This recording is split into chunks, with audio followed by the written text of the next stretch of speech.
So have a look at this article right here. Audi confirms that the R8 Successor will be totally electric. Audi has intentions to keep building exciting performance cars, but it's banking on batteries when it comes to the R segment. They don't say, they say here something, it's not necessarily going to be called the R8, the next generation of the R8, but what's 100% sure is that it's going to be electric. So it says here, Linda Kurtz, Audi's sports head of product marketing, confirmed with Roadshow on Wednesday the next car will not feature an internal combustion engine.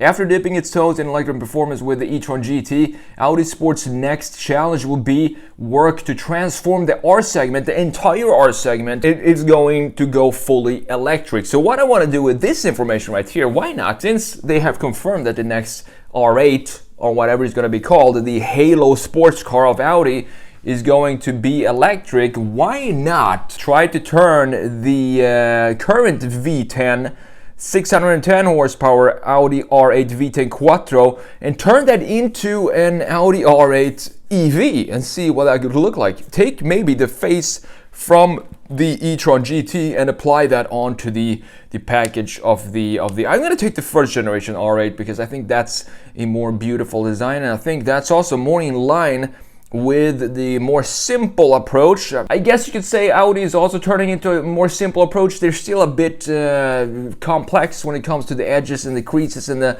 surfacing and the cornering and everything on their cars, but they're moving into a more simple design, which I think the previous generation, first generation R8 is more suitable for a redesign into an EV. So that's what we're gonna do. We're gonna use this right here. So let's have a look at the front view. Now, I talked about this on my second channel, Bambly 2. You can go and check that.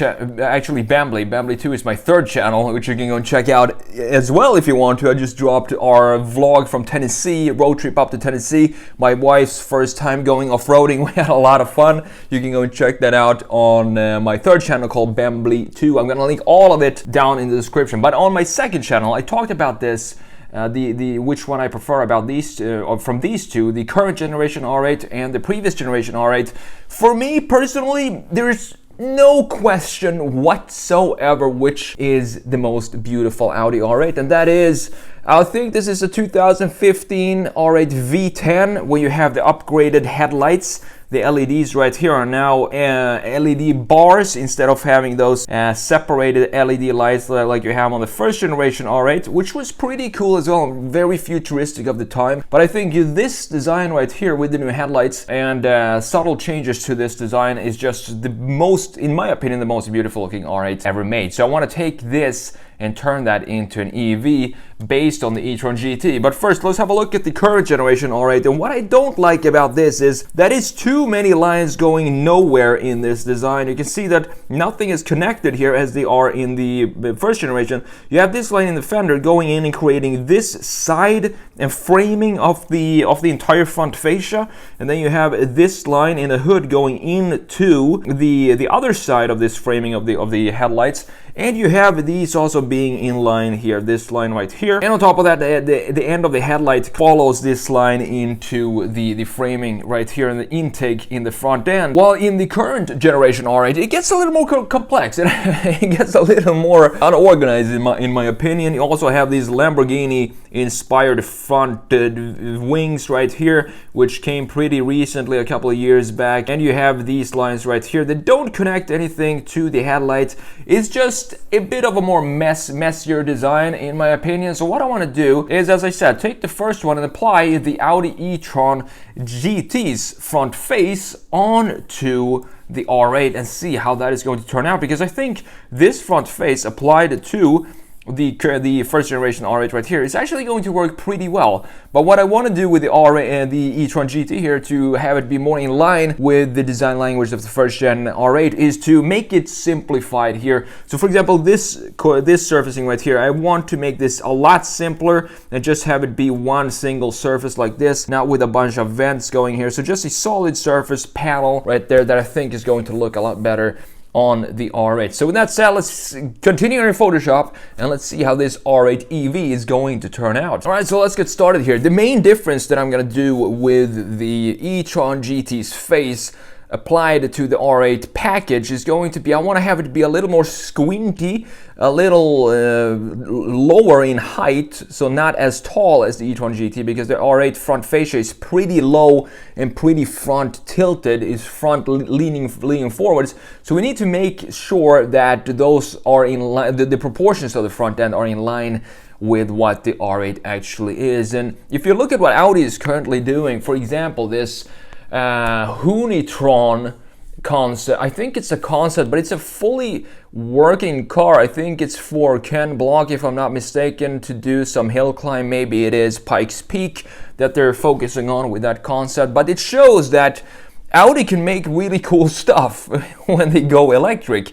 And I think Audi has always felt, to me at least, like the company that feels most natural to go electric. If you compare it to BMW and Mercedes, Audi has always had this, I don't know what it is about it. Maybe it's from the entertainment industry, the movie industry, and you see Audis being these technology forward company. So I think Audi turning electric is actually a pretty natural course for them to go. I wouldn't say the same thing about Mercedes, for example, because when I think Mercedes performance cars, I think about loud V8 AMG brute force noise, and that's kind of hard for me to translate into electric, even though obviously eventually I guess they're also going to go all electric with the AMG models. But the R models feels more in line with the electrification of a brand or a segment within the brand, such as the R performance segment here in this case. So we're gonna have some fun here and try to melt this face onto the R8, and I think it's going to work out pretty well. What I want to do here is also make it black and white, because the color matching is totally off here from the two cars that I'm fusing together here. So I just make them grayscale, and then in the end we can maybe apply some color tones to this end result. But as Audi said themselves here, their intention is to, by 2026, 80% of the RS lineup will feature some sort of electrification, and that includes forthcoming purely electric RS badged models. None of this is a particular shock, but the rate of which we'll start to see silent Audi R vehicles and RS badges cars zipping around is a mighty quick clip. And as I just said, the Unitron, it shows that Audi can do cool stuff like this, but the thing is, put these things into production. They did this Audi Quattro concept back in 2010, which I saw live in Italy when I was studying there, and it looked so nice and so tight proportions. So it looks like it's under tension, and a great concept modernization of the Quattro Audi. And this is a great, also this Unitron here is a great modernization of the S1 rally car. The proportions are just there. You can do whatever you want with an electric platform. The thing is, you can show cool concepts in one-off cars, but put a few of these into production, because I think there is a market for these type of cars, even though they're not the most practical cars. But supercars, everybody wants to at least once own a sports car or a supercar, even though they're not very practical, but they just look cool and they make you feel good when you drive them. So put more stuff like this into production, and not just as one-off show cars for specific or special events. We're coming to an end of this redesign, and I'm actually really happy with this result. I want to have the grille be the mouth where all the technology is housed, and everything around that is pretty simple surfacing and not too complex. Simpler than the Audi e-tron GT, for example, by just covering up a couple of intakes in the front end. Let me know what you think about Audi's future. Are you a fan of them turning the R8 into an electric car, or do you think they should stick with a V10? I think we could maybe have one of each, and that would be the best solution in a perfect world. But who knows? They say they're going all electric, but maybe they have one or two more special internal combustion engine models left before they kill them off completely.